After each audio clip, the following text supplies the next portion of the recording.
the first active real fire we've gotten involved in. We have had the equipment for some time, and we have the expertise on our team to do this work, but this is the first one we've actually been involved in. Well, KWS requested assistance, and we were more than happy to do so. And the helicopter's been up here 2 days now, has done many runs up to the mountain.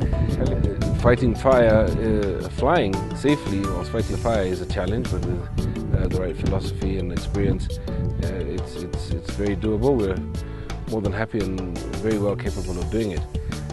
Well, the helicopter is the modern Eurocopter light single-engined AS350 Squirrel, and it's the most capable machine for this environment, the most capable machine for fighting the fire with this sort of equipment at these altitudes and temperatures. Okay, well, what we have here is a bucket called a cloudburst. It holds 1,200 liters of water, and the idea is that we put this on a long line, attach it to the hook on the helicopter, and that allows us to get into tight areas, and we can dip the bucket into a dam, a river, a lake.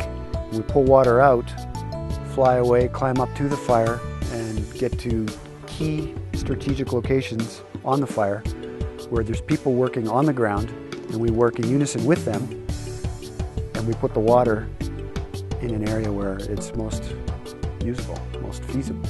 Lady Laurier's owned this bucket for just about 2 years now.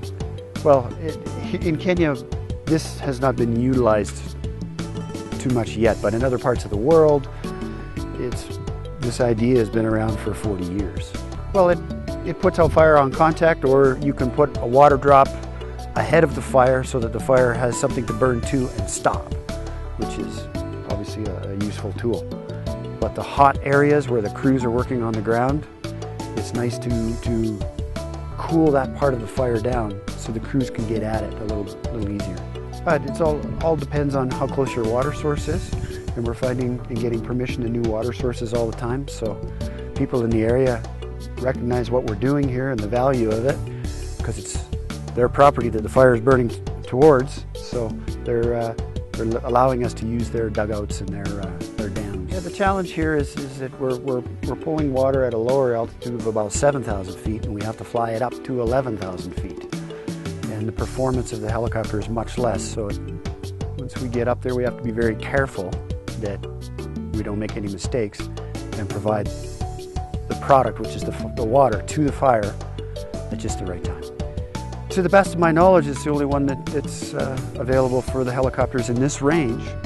We have some people here from the KWS today that are watching us, and we're helping them and able to teach them what it can do, and then maybe we can get involved with them so that they can get their own, get them trained up, and be a useful tool for the KWS. This is a World Heritage Site. It's a very important resource for this country, and the mountain feeds millions and millions of people.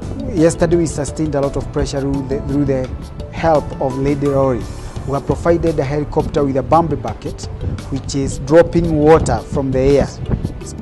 One of the most important resource in this country is Mt.Kenya is a water tower. And where the fire is now, it's actually the water catchment area, the indigenous forest, and the bamboo zone.